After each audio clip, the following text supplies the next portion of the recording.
Okay, hello everybody, and thank you for joining us today. Welcome to the latest in our EuroCham webinar series, and this time we'll be talking about opportunities and trends in Cambodia's tourism sector. My name is Tom Hesketh. I'm the Business Services Manager at EuroCham Cambodia, and today I'll be joined by Harald de Martimprey, the General Manager of tourism company EXO Cambodia, and also I'll be joined by Ms. Virasha Jaswani, who's working with Swiss Contact, a Swiss NGO, to develop the tourism sector in Cambodia. So today's presentation will take around 45 to 50 minutes. We'll first go through an overview of the tourism sector, all of these slides, and then we'll be going into presentations by our experts. All of these slides will be available online afterwards, and also the presentation and webinar will be shared on YouTube. One thing I would say is that we will also have questions throughout. If you have a question, please type it in the chat pod on the bottom right of your screen, and we'll either address it at the end of the presentation or during the presentation if it works out that way. So before moving on, the first section will just be a short introduction of EuroCham itself. So EuroCham was founded in 2011. Today we have around 350 members and 20 employees, and that actually makes us at the moment the largest international business association in Cambodia. And since 2014, we've been funded by the European Union ICI Plus subsidy grant. So EuroCham has four main activities. The first of these is services. These are paid advisory services to help and support businesses become established in Cambodia. The second is advocacy, where we work with our 350 members to understand the challenges they're facing. We take those challenges to the government in order to make recommendations to improve the ease of doing business here. Outreach, which is the third department, and which is what this webinar today falls under, is aimed at promoting Cambodia as a trade and investment destination. And finally, our membership department covers the traditional activities of the chamber, such as the networking events and forums. So just to start, as I know some of you on today's call won't be familiar with Cambodia or won't be living in Cambodia, we'll just start with a few quick slides on the country itself. One of the main challenges we have at EuroCham Cambodia is overcoming the perception gap. And this is the perception that Cambodia is mostly characterized by beautiful temples, but is mostly a rural, quite poor country. And what we want to do is try to encourage the mindset that actually Cambodia actually has a thriving economy. It's one of the most robust economies in Southeast Asia, and indeed the fastest growing economy in the APAC region. And also has really been characterized by rising consumption in the last decade. This mall in this slide here is the Japanese invested Aeon One Mall. And this would not look out of place in Singapore or Thailand. And it really is exemplary of the growth of Cambodia's consumption and rising middle class. So just as a few more statistics on the Cambodian economy. This slide will be available online, but just to highlight a few main parts for the purpose of this presentation. As mentioned, Cambodia is one of the fastest growing economies in the world at the moment. Just looking at GDP per capita growth from 2000 to 2016, it places it as the 4th fastest growing economy in the world. Today, that economy is growing at an average rate of 7%, and that's really been continuing for been a trend that's been shown for the last 7 years, making the GDP of the country 22 billion. Around 16 million people live here today, and important to note is that 52% of the population is under 25, and this is really thought to be one of the drivers of Cambodia's future economic development. Cambodia's economy has 4 main drivers, and the first of these is the real estate and construction sector, thought to employ at any one time around 150,000 workers. Cambodia is a garment exporting country, and its garment sector employs around 800,000 workers. Still the largest employer in the country is agriculture, although its share of GDP, its contribution to GDP is decreasing, but it's thought to employ around 3.5 million Cambodians. And finally, and the subject of today's talk is tourism, which either directly or indirectly employs around 1.2 million people in Cambodia today. So Cambodia has made impressive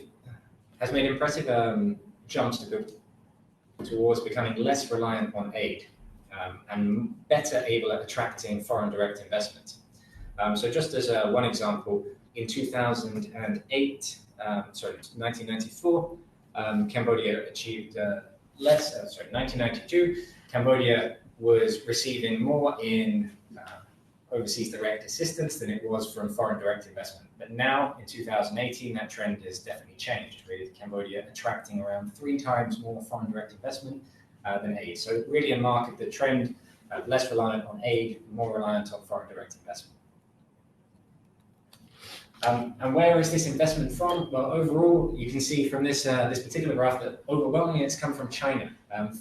Just over a third of foreign direct investment between 1994 and 2017 has been from China. But other important countries are Korea, Vietnam, other ASEAN member states, and Japan. The UK also shows up very high in terms of foreign direct investment, but this is thought mainly to be through UK overseas territories, as opposed to the UK itself.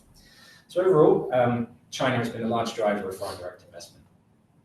So how do all of these trends, how does all this economic growth play into the tourism sector? And what does the tourism sector today look like in Cambodia? Well, it is without a doubt one of the pillars of the Cambodian economy.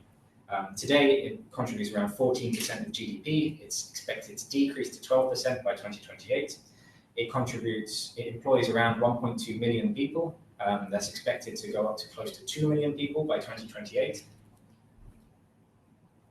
In terms of investment, the tourism sector attracted $0.7 billion worth of capital investment in 2017, and that's expected to more than double by 2028. And as tourism is actually an export product, it's also one of the most important exports of the Cambodian economy. Around 29% of Cambodia's exports are in the form of tourism services in 2017, and this is expected to decrease to 22% in 2028, but still remain a very important part of the Cambodian economy. So at the same time as Cambodia's economic growth, the number of visitors has also increased dramatically.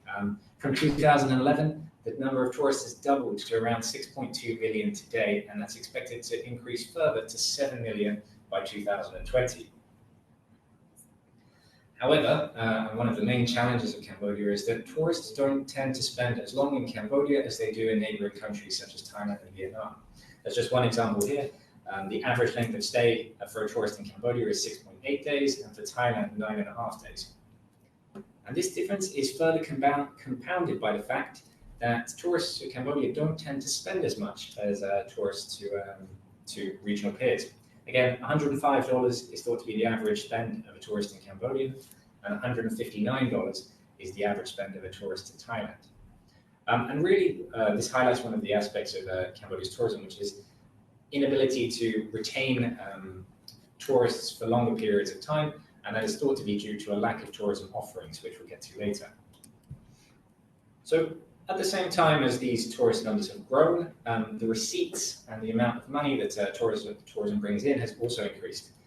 In 2018, it was 4.4 billion, double what it was in 2011. And again, this is expected to increase to 5 billion by 2020. However, around 42% of revenue is lost as what's known as tourism leakages. And this is due to, for example, a tourist buying Coca-Cola in Siem Reap. It's not a domestic product, and so the profits of that will end up going to the US, where Coca-Cola is headquartered, and it means that Cambodia is losing out on some domestic revenue generation. So the next set of slides continues the trends, but all of the trends are from 2014 to 2018 to demonstrate the growth of the sector between this period.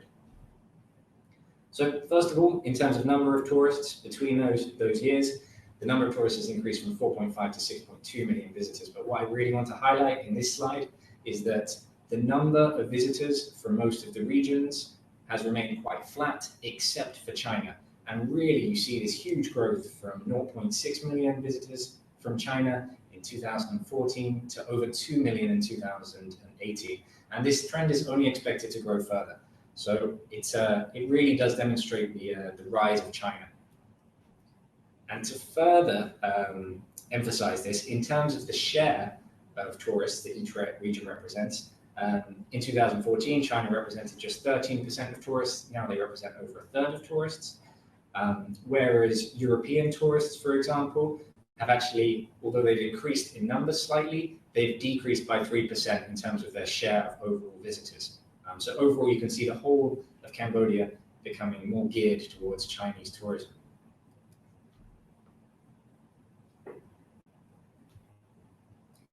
Another important point to note is that of the 6.2 million tourists that visited in 2018, 80% came from 10 countries.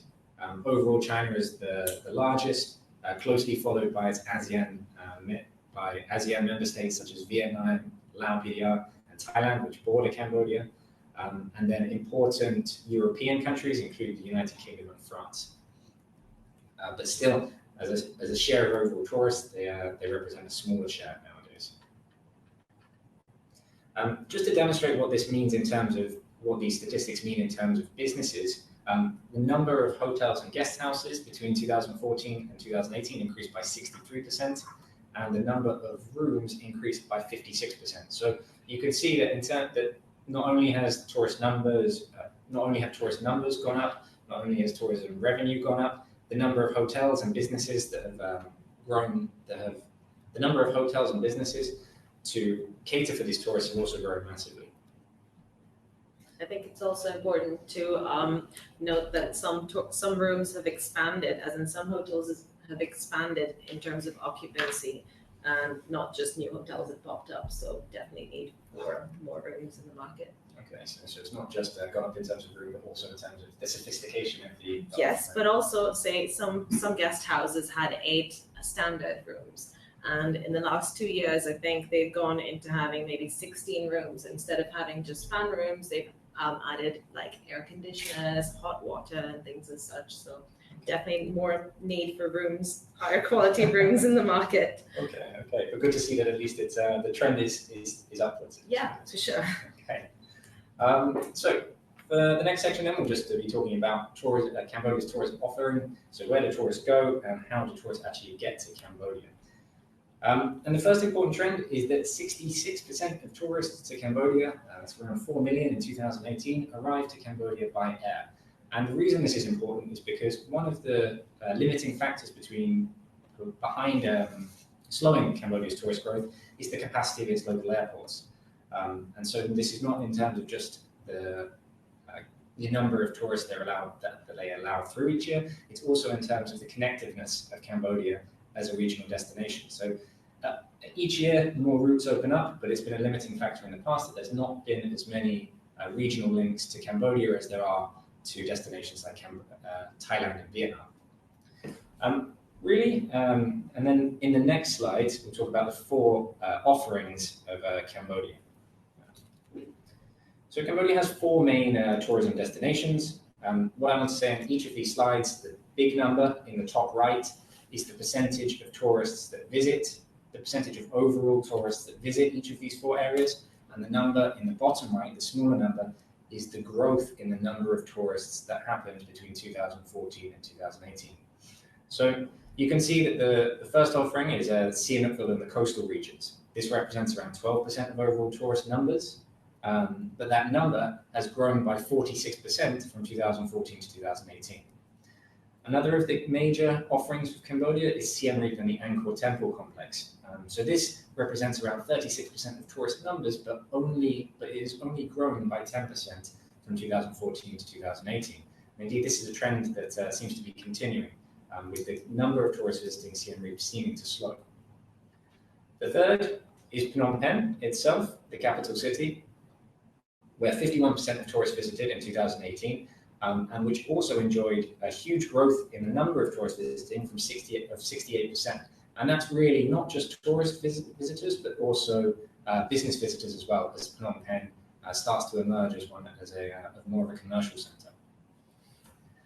And finally, and an area that is of particular interest to European investors is Mondulkiri and ecotourism in general. So although today it only represents around 1% of overall tourist numbers will actually go to an ecotourism destination like Mondulkiri, it did enjoy 25% growth in the number of tourists visiting this area between 2014 and 2018.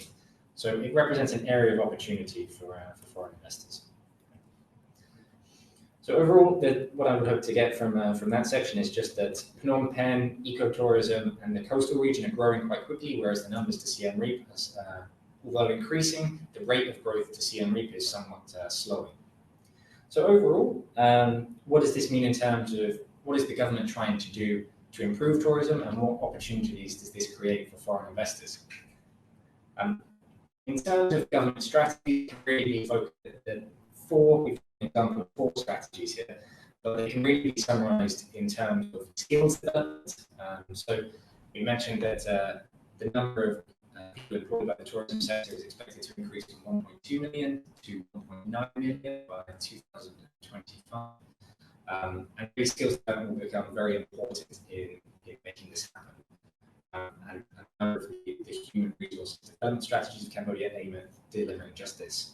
Another one, present in the Tourism Strategic Development Plan, is to increase the diversification of Cambodian tourist offerings. So not just the 4 I mentioned before, but explore new areas such as Kampot, which we'll hear a bit more later, exploring some of those eco-tourist destinations, Mondulkiri and Rattanakkiri. And thirdly, it will be aimed at increasing length of stay and the daily spend of tourists in Cambodia. So this is what the major strategy is aimed at, and also, of course, capitalizing on the rise of Chinese tourism in terms of its China-ready policy. So those are very quickly strategies. Again, these slides will be shared afterwards if you want to have a look at these in more detail. But to move on to the final section, what are the actual opportunities here for investors? I wanted to highlight the opportunities at the bottom left, and the first of these is ecotourism. We can see it's growing quickly and it has the potential to grow further. The development of new zones, Virasha will be talking more about Kampot in the Pacific. Coastal development, further development of Sihanoukville, Kep, and Kampot. And Kokong. And Kokong, of course. Yes, I should have just these. Development of tourism infrastructure, the improvement of what's already there and building of what's not there already. It's an area that could have promise for foreign investors. Skills development as well, filling that labour gap that we see currently.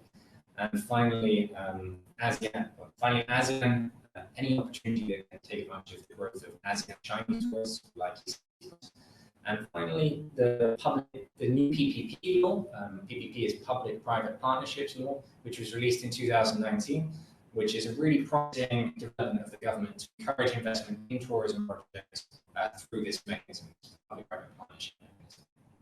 Finally, just to show you that some of these opportunities aren't just theoretical, I wanted to go into a few examples. So, in terms of tourism infrastructure, EuroCham, the company VATC, has currently been awarded the concession to the airport expansion and management of 3 largest airports in Cambodia, Siem Reap, Sihanoukville, and Phnom Penh. In terms of public-private partnership opportunities, the Singapore cruise ship terminal is an EIB-funded project that is underway at the moment. Similar to this is the Cambodia passenger pier, the ADB-funded project that's looking at investment at the moment. In terms of skills development, EuroCham firm Cambodian Culinary Arts in Cambodia has found success offering Swiss culinary qualifications in Cambodia, really to fill that hospitality skills gap that's there at the moment. Its courses have proved very popular and is likely to expand in the future.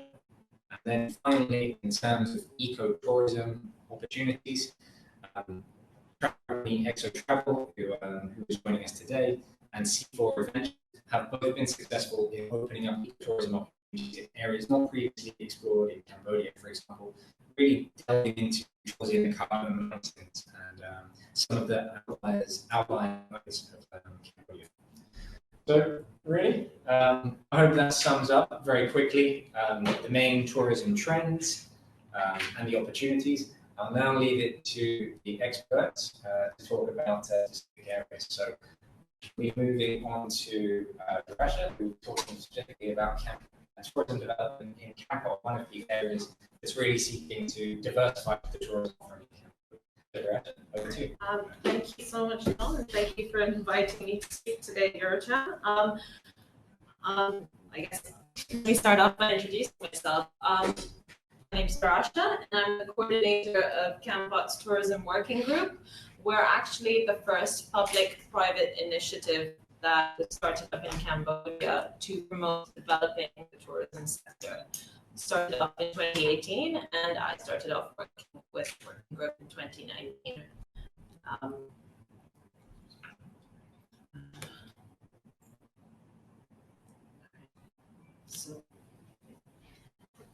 The main aim of the working group was actually to strengthen communication between the public and the private sector because the links weren't quite there yet. And so far it's been quite effective in Cambodia. We have quarterly meetings, we have meetings with the public sector, we have meetings with the private sector, and to find out what is needed to develop Cambodia. And it's been pretty successful so far. The group has 4 main functions. We do destination marketing, we create new products in Cambodia, and also we work on community development, skills development, and research and data collection. I'll tell you a bit more about this. So underneath destination marketing, we've released a campaign called 4 Visitor Flows to explain to tourists that Cambodia has more to offer than just pepper or it being a laid-back town. The 4 visitor flows are the countryside exploration. We've got Bokor National Park, we've got Cambodia town culture and heritage, and we've also got the riverside. In terms of products, we've developed a walking heritage tour and a bicycle show tour that I'll tell you a bit more about in a second. With regards to skills development, we've launched a campaign called Hospitality for Cambodia to train low-skilled workers in Cambodia. For, as Tom was mentioning, there's a little gap in the tourism skills section. In terms of destination management, we work with the Department of Tourism, but also work with the private sector together to improve services in Cambodia, I guess.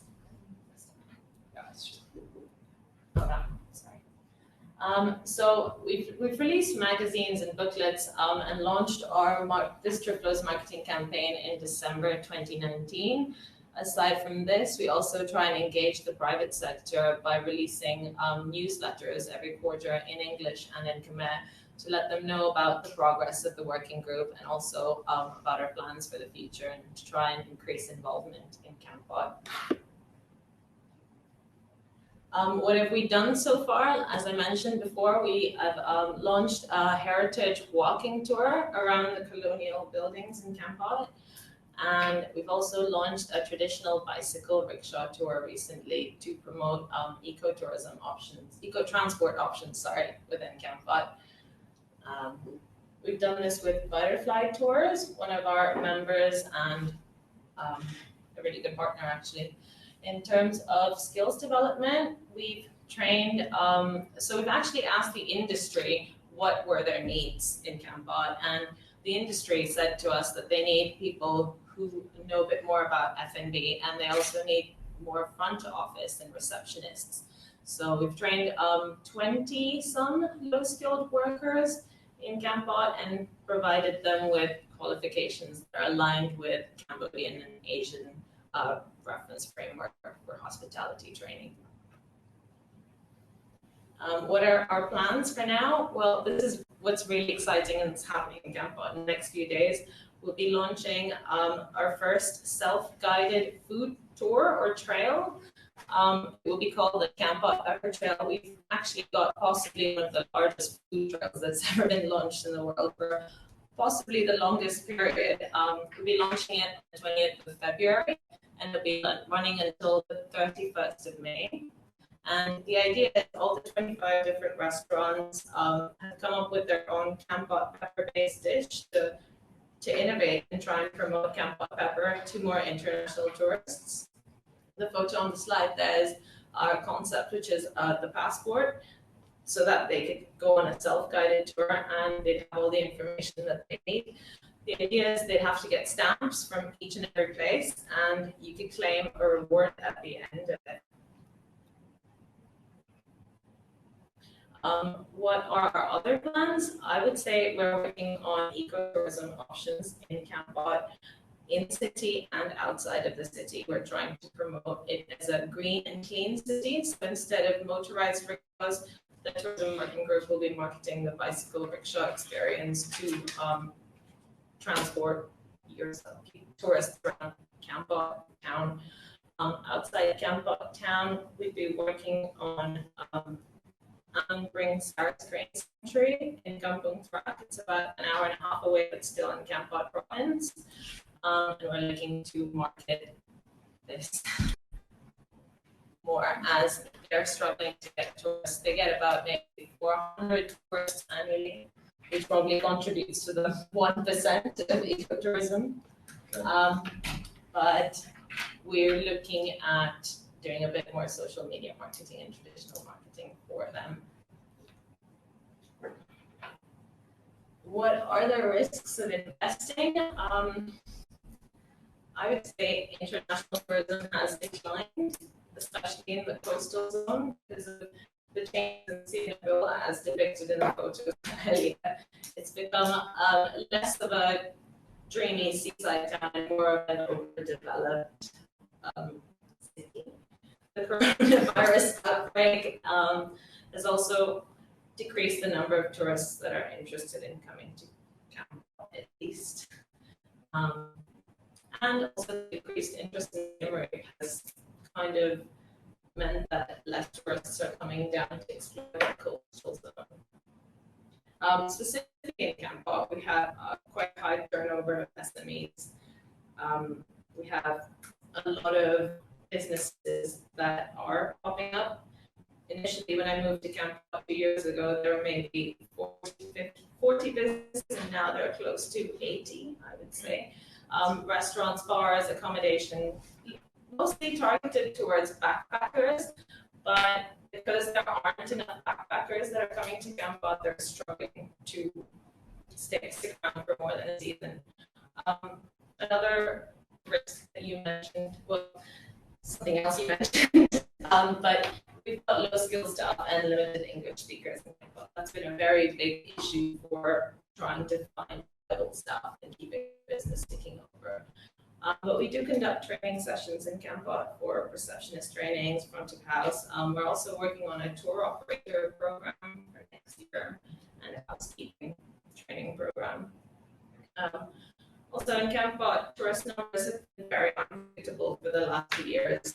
Before, like 2 years ago, we had a definitive high season from November to January, February, and then a low season, and then a little high season again in June to July. Our now numbers are a bit more constant. We don't really see highs and lows much. Okay. And I would say tourism statistics, especially in the province, are not very reliable, and it's very difficult to get the departments to share this information with the public. Okay. So moving on to the opportunities of investing. As you mentioned, tourism is one of the 4 pillars, one of the most important sectors of the Cambodian economy. I think domestic tourism is increasing to the provinces and regional tourism as well. You see more direct flights from Singapore to Sihanoukville Airport or Malaysia or to Phnom Penh, and it's only about a 2-hour to 3-hour drive to come to Kampot from there. So it's becoming an increasingly popular weekend destination. I mean, you said you're coming over this weekend. I know it's become a favorite for foreigners living in Phnom Penh to visit Kampot for the weekend. Yeah, definitely, and that's, I think, because we've become a foodie town. People come down to just explore the food scene and just relax. Also, another point would be that a lot of the domestic tourists who come to Kampot are familiar with European cuisine and European culture because they live in a big city. So when they come down to Kampot, they find that they need to have different food experiences. So it's not just about the local food that's like a Kampot delicacy, like matcha or like crab fried rice.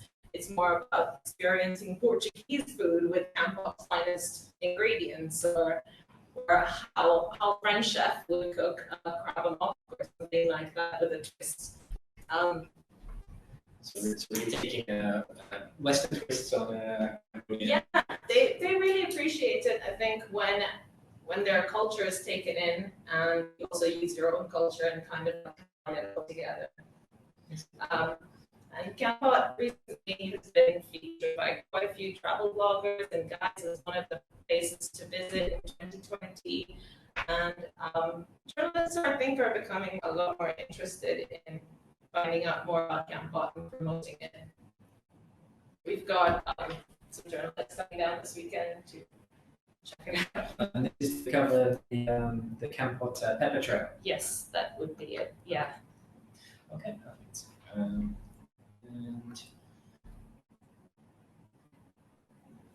And aside from that, Kampot is such a beautiful town. I fell in love with it when I went on holiday for 2 days years ago. So it's got beautiful mountains, it's got a beautiful river, the sunsets are gorgeous. It's becoming known as a place to go to for foodies and an eco-green town. So it's definitely got a lot going for it. And as you mentioned before, you've got the perception gap, and that's what we're struggling with when we market Kampot, because no one really knows anything about it when they hear the word Kampot. All they think about is pepper or quiet or laid back. But we actually have a lot of activities, ecotourism activities, such as like hiking, climbing, paddleboarding, because people go paddleboarding and like they plant mangrove trees, and it's a cool destination for people who care about the planet. But also it's got a lot of adventure routes, so people go dirt biking, jet skiing in the water. There's a lot going on there. Also, land is still relatively cheap in the area. Long leases can be available for up to 100 years. So there's still a lot of opportunities for growth down there. The F&B sector is definitely growing. We've got lots of different cuisines.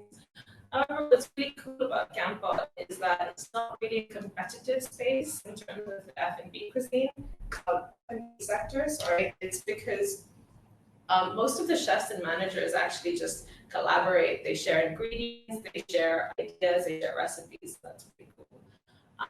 As Harald was saying earlier, actually, we do need more upscale accommodation options. Really, really badly. Supply is so short. So that's definitely a niche that could be explored in Kampot. And also the coastline, the Kampot and Ket coastline has been branded as the rising star of the Southwest. And has been recently recognized as a member of the Club of the World's Most Beautiful Bays. So I wasn't aware of that. So I mean, I think all of this is really an example of the fact that Cambodia has more to offer in terms of tourism than just Angkor Wat. Absolutely, we've got a beautiful coastline. There's so much going on down here. Okay. Well, Just a couple of business trends that have been prevalent in Cambodia recently. We've got lots of adventure companies setting up boat trips, skis, water sports, etc. And we've also got a lot of culture tours that have been set up, countryside eco-friendly tours on bicycles, learning how to put on bikes as such, checking out the colonial buildings on a walking tour. Again, back to the food. Food is so important in Cambodia. We've got so many local products that aren't really available to the same quality anywhere else in the world, such as Cambodia pepper, the palm fruit, palm sugar.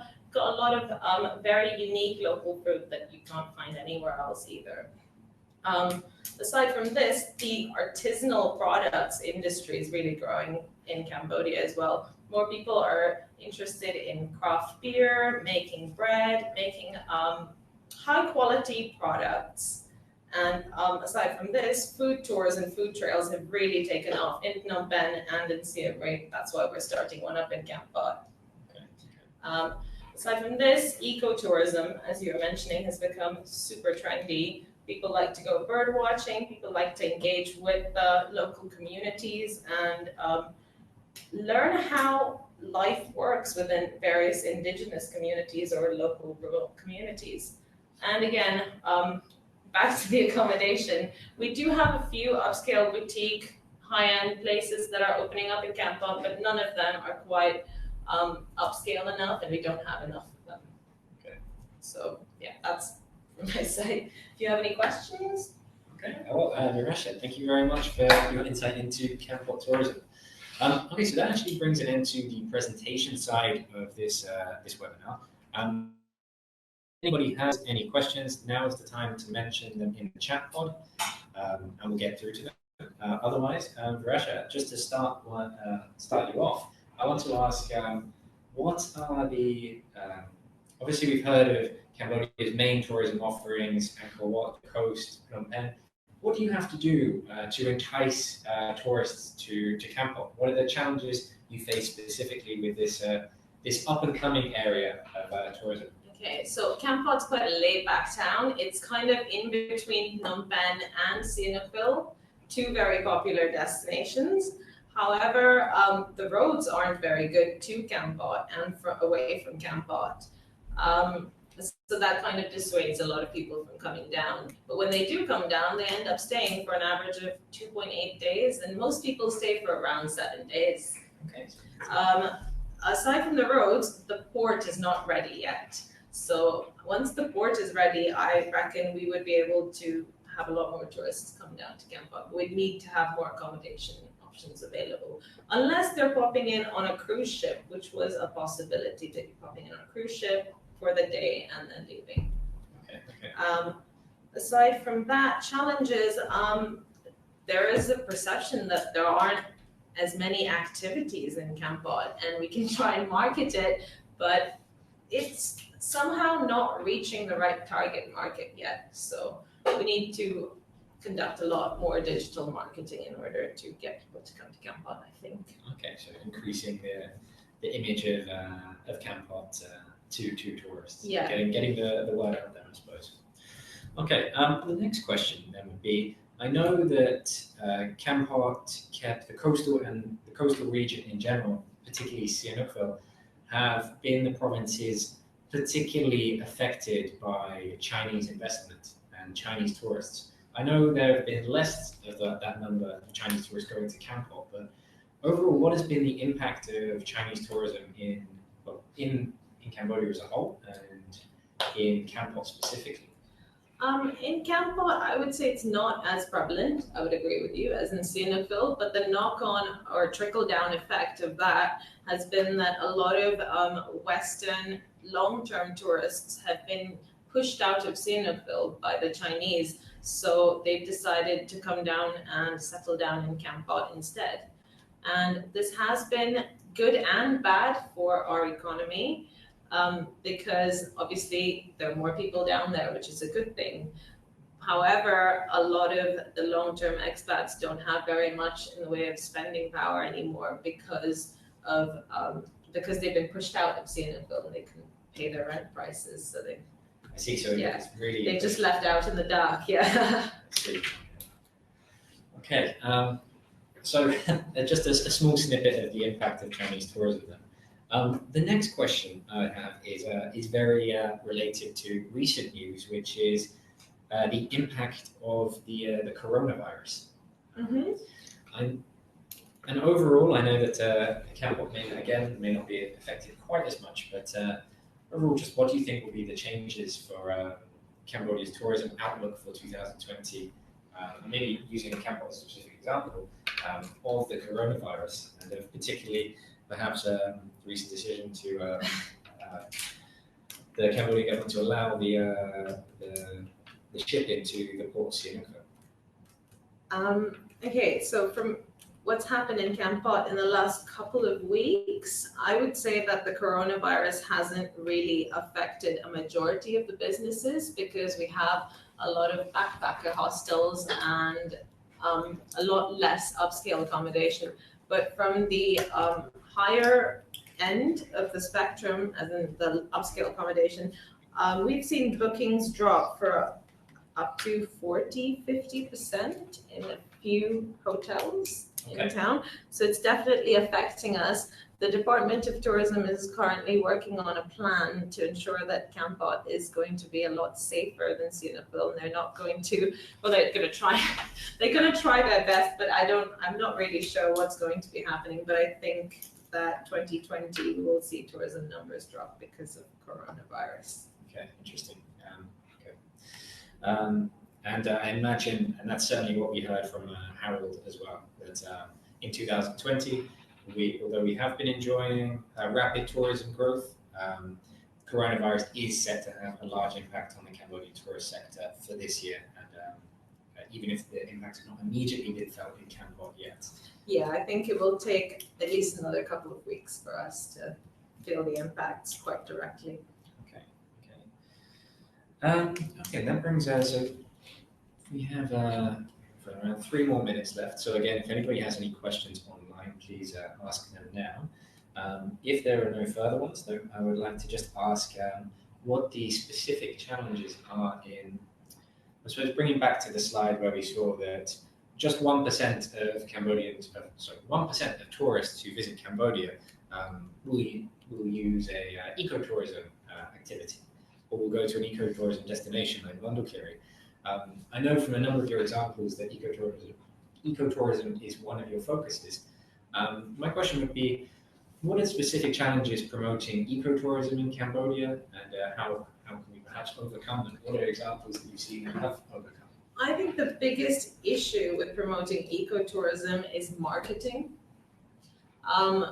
They struggle for some reason to be able to market ecotourism destinations, specifically when they're community-based, because there is this lack of a link, in a way, between the community and the outside world, if that makes any sense. Yes, certainly does. Yes, I know some of these communities will certainly not be advertising on Hostel World or Lonely Planet. Absolutely, yeah, and they've got homestays, and they're not really sure. Again, the skills is a big part of it. They don't really know how to get things done by a Western standard. So that kind of decreases the ecotourism, the demand for ecotourism in a way, because people don't know about it, people struggle to find out about it, and the quality of the services aren't quite up to spec yet. Okay. So actually, Harold, I wonder if you can join in quickly as well and expand on that. We were just asking, so we had a very good answer for the challenges of ecotourism in the Kampot region, but overall, I know that Exo Travel works in ecotourism a lot as well. Yes. What have been the successes Exo Travel has had, and what do you think are the opportunities to boost ecotourism a bit further in Cambodia? And I guess actually my third question would be, do Chinese tourists use any of the ecotourist destinations? This is one just out of interest for me. So yes, indeed, we use a lot of and we promote a lot of ecotourism in Cambodia. It's a great, it's actually a very good destination for it. I think the greatest success of Exo Travel in that domain was the creation of Exo Adventure. We have segmented our business. We have different categories. We have more adventurous traveler. We have more luxury traveler.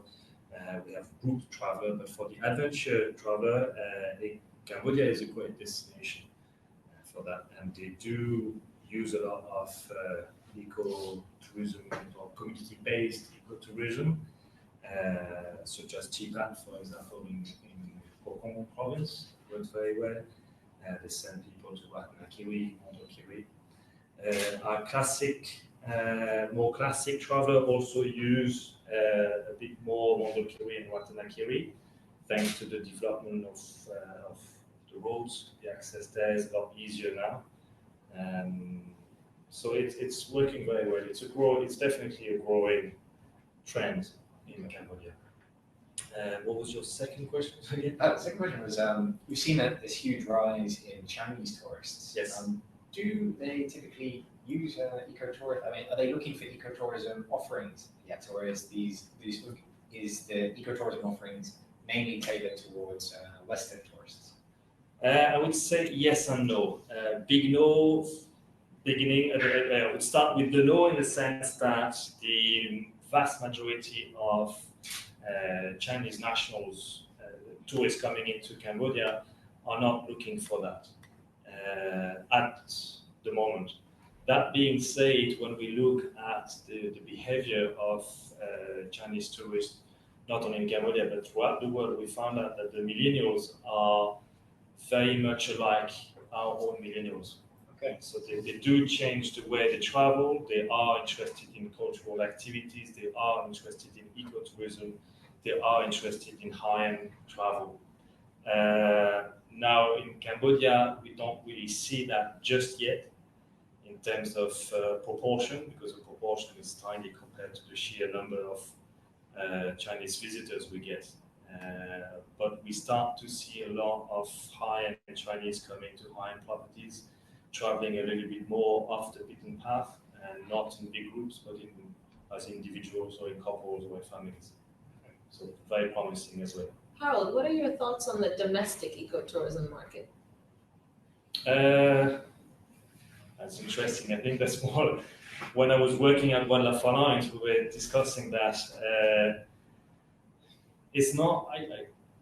I'm not sure, to be quite honest. I don't. Back 10 years ago, we looked at it, and the tendency was that they do like nature. They do like going to natural places, but they are not big into big trekking and cycling. So they would travel by car to a car park as near as possible to a waterfall, and then stay there for the afternoon, and then come back. So yes, it is possible to find a way to accommodate that domestic tourism. I think it's important to look at it. It's important to do it for the country and the destination, but it's a completely different way of traveling. Okay. So one question, Harold, I wanted to ask you, and I've just put this slide up here. This is the slide that shows the development of Siem Reap between 2008 and 2018. So really, this shows perhaps the overdevelopment of an area, but it does demonstrate just how much Cambodia has grown in terms of Chinese investment and in terms of tourism. So my question, Virasha's already answered a part of it, but my question to you specifically, Harold, as a tour operator, what has been the impact of Chinese tourism as a European invested tour operator, what has been the impact of Chinese tourism on your business? How have things like $0 tourism affected it? Can Exo Travel capitalize on Chinese tourism, or is Chinese tourism mostly for Chinese tour companies? Again, a lot of questions in one. What was the impact of Chinese tourism would be the main one. The first thing first, and that goes back to what I said earlier in terms of sheer proportion. The vast majority of Chinese tourists coming into Cambodia are completely different demographics, but completely different behavior than our main markets. So the positive and the negative things. The positive things is they don't actually mix. They don't go to the same places. So they don't want to be together. They don't really like being together, but they also don't really go to the same places. They're not interested by the same things. So has it have an effect? Well, looking at that picture of Sihanoukville, technically speaking, we don't actually really use Sihanoukville. We don't go on the mainland. We used to a little bit, but mostly on the islands. And the good thing is the islands have developed a lot.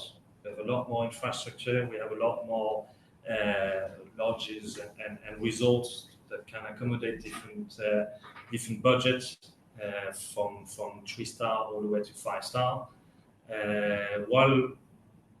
While the whole development happened in Sihanoukville, it's where all the Chinese are going. So the Chinese are going to Sihanoukville, but they don't really go on the islands. So then again, there's always a way where they don't really interact. Those two markets, where the Westerners and the Chinese. I mean, it's a bit strange to say the Westerners and the Chinese, but you have European, American, and Australia, New Zealand that kind of wouldn't really go on the mainland of Sihanoukville. So it's not a particularly attractive destination by Western, by the European tourists, all they're looking for at the moment. Yeah. Okay. Okay, that's interesting. And echoes what Virasha said earlier about the impact of Chinese tourism. So my last question, actually, because we're at 52 minutes and we'll finish this at 55, is really related to the slowdown in the growth of tourists to Siem Reap. So we see nowadays that Siem Reap is representing a smaller share of the tourists, or a smaller share of the tourists visiting Cambodia, and it's the tourist numbers to Siem Reap are growing at a much slower rates than those to Phnom Penh, to ecotourism destinations, and especially to the coast. What do you think is the reason for this potential slowdown in Siem Reap? What do you think the cause is of it? I think if you can answer that question, you can in the travel industry. Travel industry, I mean, it's a bit of a strange industry in sense it's also quite fashionable. For a couple of years, one destination would be the destination to go. Everybody wants to go there, and the destination just booms in 10 years. They just multiply by 4, 5, or 6 the amount of visitors they get. Why it is happening, to be honest, I'm not quite sure. At the moment, everybody talks about Japan. Everybody wants to go to Japan. Why this happened, I don't know. Well, Download Festival's there next month. Okay. So was it the World Cup? No, because it started before that, and there are many things involved in it. Up until now, the travel industry had it very easy in Cambodia because year on year they had just had 1 more million visitors coming in, and it was nice and easy. Everything was going fine. We had a bit of a strange year. I think it was in 2010, if I remember correctly, where the amount of infrastructure in Siem Reap developed greatly because of the amount of visitors they're planning on getting.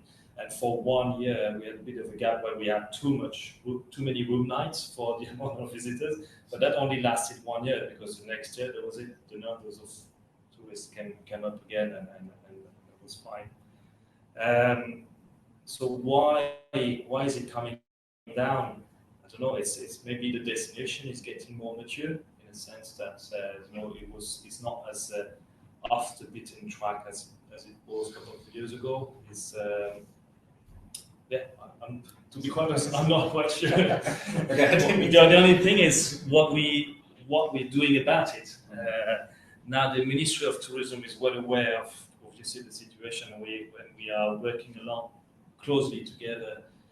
Not only Exo Travel, but we have a group of DMC working on the same market that we call Camp DMC. And this group of DMCs work together with the Ministry of Tourism to promote the destination, to promote ecotourism because now we know that we have to work closely together. Okay, I didn't mean to end on a difficult question, but just to give some context there, Harald works for EXO Travel, which has offers tours in all of the Southeast Asian countries. All of Southeast Asia, and with 10 destinations in total in Asia. Okay, so it really gets an overview of the tourists going to each of these destinations. Okay, well, at 55 minutes, that actually brings an end to today's webinar. The two questions we had: is the presentation going to be available online? Yes, it will be. It will be on YouTube, and we will send the slides out on PDF to all of the people who registered to this presentation. And the second one, are there open positions in marketing to develop and promote ecotourism? I am sure there are. I would suggest potentially reaching out to one of our two speakers today, and then I'm sure they will be happy to speak to you. For now, I'd like to say thank you to all our attendants for joining today, and I want to say thank you very much to Harald. Sorry for not being there a lot. And thank you also very much to Virasha for coming all the way from Cambodia to join us today. Thank you for having me. Any final comments? Okay. Well, thank you very much from the EuroCham team, and we'll see you on the next webinar, which will be in the next couple of months. So thank you very much, and goodbye.